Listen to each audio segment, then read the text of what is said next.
All right, real talk, girl talk for just a second. How many of you have been told that PMS is just part of being a woman? The bloating, the mood swings, the cravings, the breast tenderness, the debilitating cramps, the fatigue. We've been conditioned to believe that it's normal, something that we just have to deal with every month after month. But here is the stone cold truth. PMS might be common, but it is not normal. It is actually an SOS. It is your body's way of waving a red flag and saying, hey, I need some support over here. I'm Christy Edgar, and in today's episode of Cultivating Her, we are breaking the PMS myth wide open. I am going to walk you through why PMS happens, what it's telling you about your hormones, and most importantly, how you can reduce those symptoms naturally so that you can feel calm, balanced, and in control of your body again. I'm super excited to tell you don't have to dread your cycle every month. Let's get into it. Welcome to Cultivating Her, breaking taboos, balancing hormones, and redefining women's health. I'm your host, Christy Edgar, an integrative nutrition health coach and holistic lifestyle expert. Join me as we dive into the world of menstrual health, hormone balance, and the connection to women's wellness. Whether you're looking to decode your cycle, tackle PMS, or manage menopause, this show is your go-to to syncing your lifestyle with your hormonal rhythms. Through candid conversations, practical tips, and a few expert interviews, Cultivating Her empowers women to embrace their cycles and align their lifestyle to boost energy and thrive in every phase of life. Subscribe now and start flowing with confidence as we redefine what it means to be a woman with harmonious health. Welcome back to the Cultivating Her podcast. PMS. We're breaking it down. Let's start with, what does it stand for? PMS stands for premenstrual syndrome and refers to a collection of physical, emotional, and behavioral symptoms that occur in the luteal phase of the menstrual cycle, which is that prickly phase into the nurture phase. It's typically about a week or two before menstruation, and the symptoms resolve shortly after menstruation begins. And while PMS is often normalized as part of being a girl, it is not inevitable or normal. It is your body's way of signaling that something deeper is going on. So let's look at PMS symptoms first. Symptoms can vary from person to person, but generally they're grouped by emotional, physical, or behavioral. Okay, so we have emotional symptoms. Emotional symptoms like mood swings, irritability, anxiety, and depression, these are caused by a progesterone imbalance. Your physical symptoms like breast tenderness, bloating, headaches or migraines, fatigue, these occur because there are fluctuations in estrogen and progesterone, okay? Breast tenderness happens because we have estrogen dominance. Bloating happens when we have high estrogen or low progesterone, or both. Headaches and migraines are 1000% an estrogen imbalance, and fatigue is low progesterone or blood sugar dysregulation. Okay, and we're going to talk about those a little bit more in depth when we talk about the root causes. Behavioral symptoms, these are influenced by hormonal shifts. Okay, and these are things like cravings for sugar or carbs, insomnia, and difficulty concentrating. So it's not just a hormonal issue, it's a multifaceted condition influenced by diet, lifestyle, and your overall health, okay? But here are some key root causes of PMS. Obviously, the first one would be hormonal imbalances, okay? And we're going to run them through real quick again. Low progesterone would be things like anxiety, insomnia, heavy periods. This is often caused by stress, nutrient deficiencies, or not ovulating. Okay, so this does happen to perimenopausal women. We do end up with low progesterone. Low progesterone can also come, I want to highlight this just real quick. If we are not eating properly and we are following the fad diets and we are fasting too much in the nurture phase, if we are not eating enough carbs, then we can trigger low progesterone, which will again give us some PMS symptoms. The next hormonal imbalance we have is in estrogen. We can have estrogen dominance or we can have estrogen deficiency. Estrogen dominance is caused when the estrogen is high and the progesterone is low. In relation, the estrogen is higher than the progesterone instead of being balanced, okay? It's linked to things like bloating and breast tenderness and mood swings. Other things that can influence estrogen dominance are poor liver dysfunction, an unhealthy gut microbiome, and exposure to toxins, whether they're environmental or through your food or in your beauty products, your cleaning products. There's lots of toxins in the world today. Okay, on the other hand, estrogen deficiency happens when we are over-exercising, under-eating, or during perimenopause, because estrogen, of course, takes that wild ride.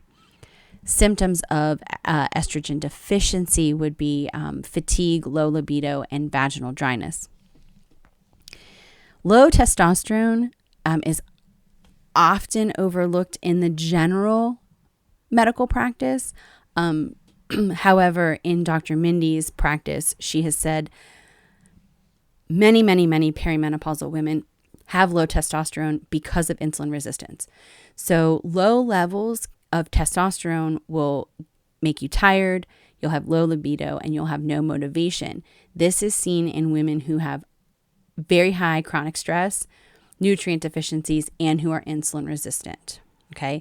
And that brings me into my next root cause, which would be sugar dysregulation. In my last podcast, I talked about metabolic health, and I said that it was so incredibly important that metabolically we be healthy. And remember, blood sugar, the regulation of blood glucose, is one of the biomarkers for good metabolic health. So blood sugar levels, when they are unstable, it triggers a cascade of hormonal disruptions because insulin is actually above all of the sex hormones in the hormonal hierarchy.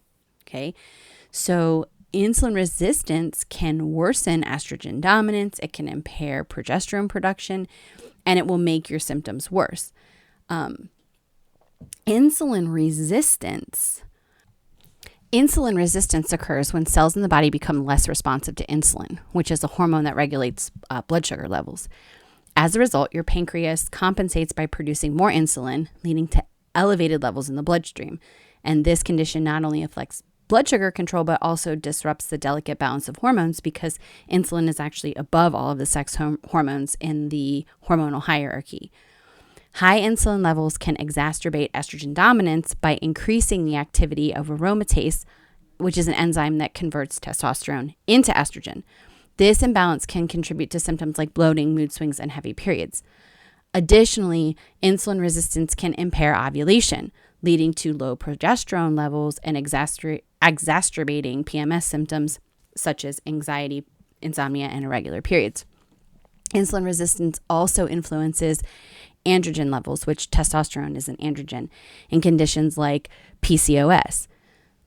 So high insulin levels can drive excess testosterone production, causing symptoms like acne, hair thinning, and irregular periods. Chronic insulin resistance can eventually lead to low testosterone levels, contributing to fatigue, low libido, and reduced muscle mass.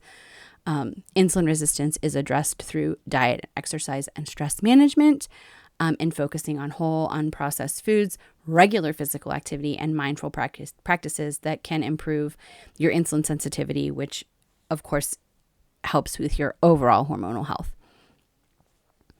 Now, the third root cause is nutrient deficiencies.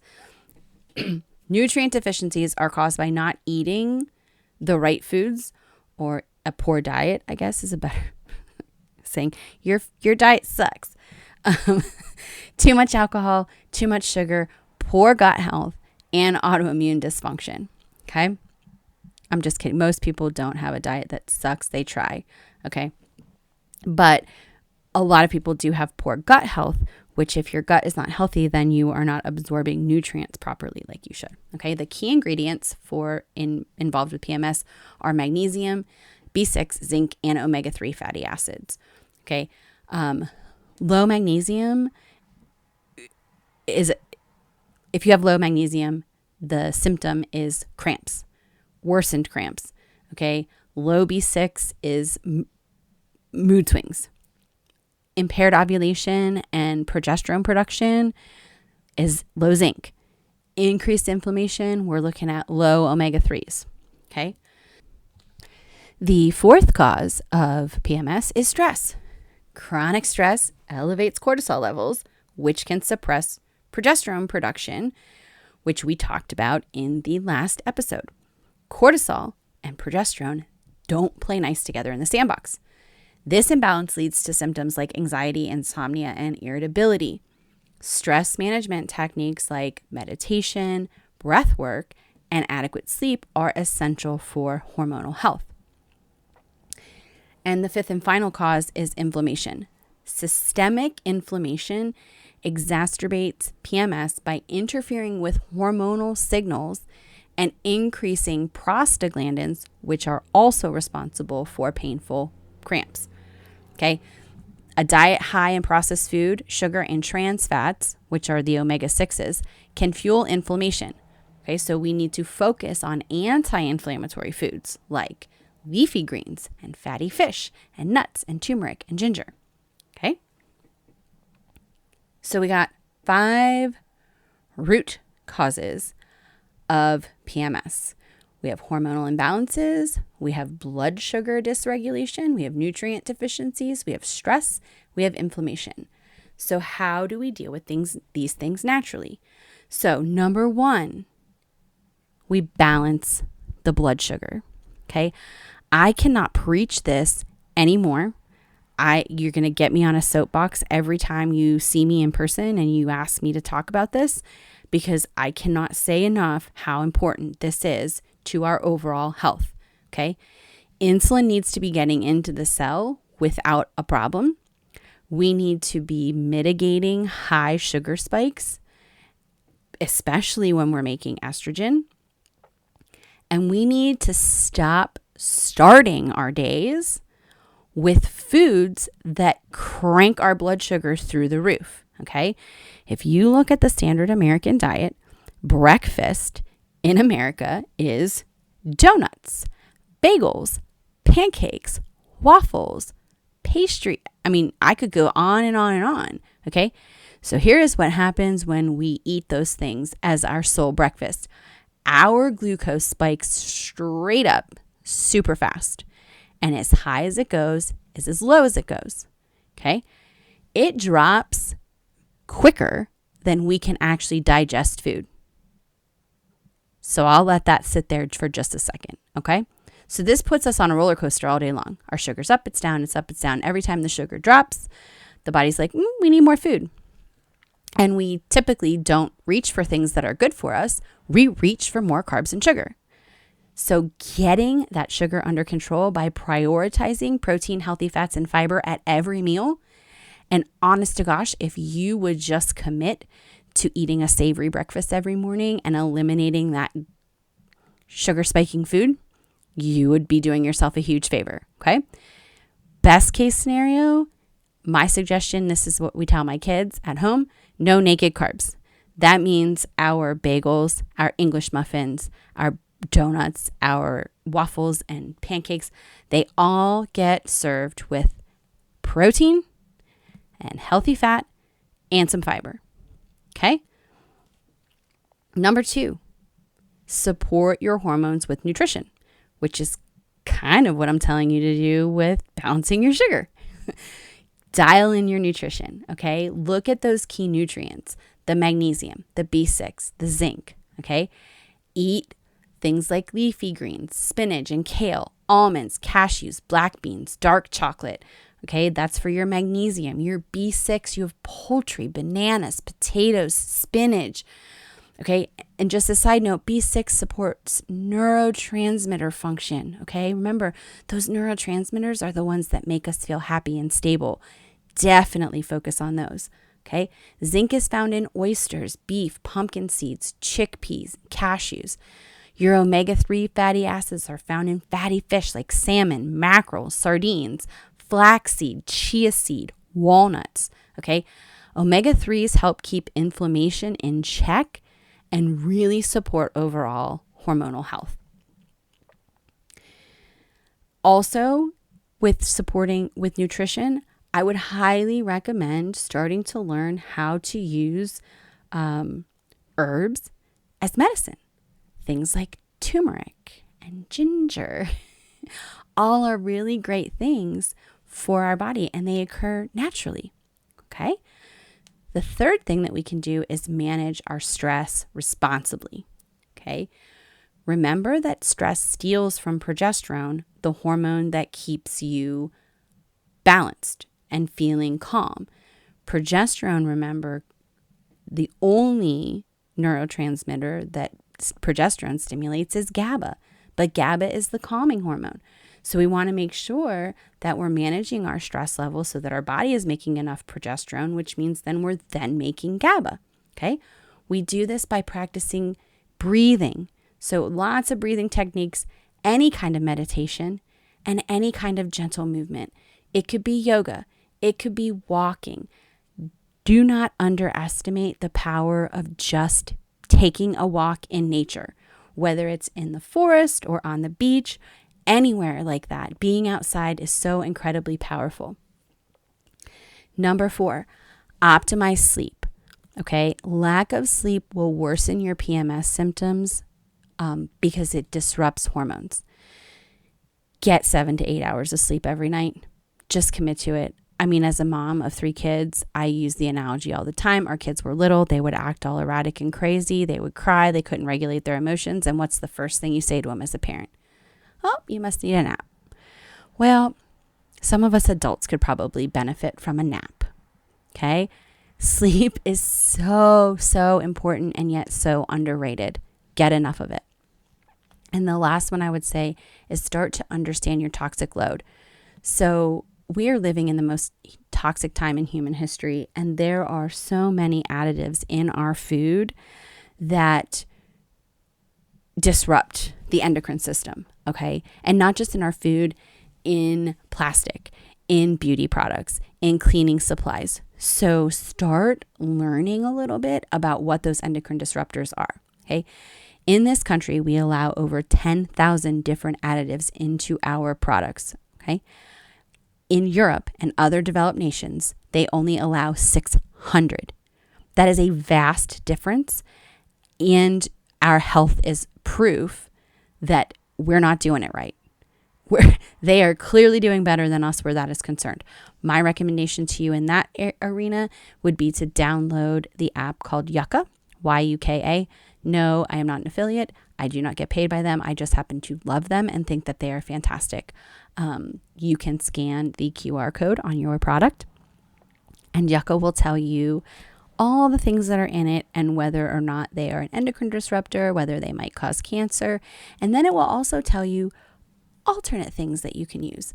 Okay, this product is a 2 or a 30. This is why. And here's 4 or 5 different options for what you could choose that is better. Okay, so I love it. I think it's great, and it's very, very helpful because you can utilize, one thing at a time, right?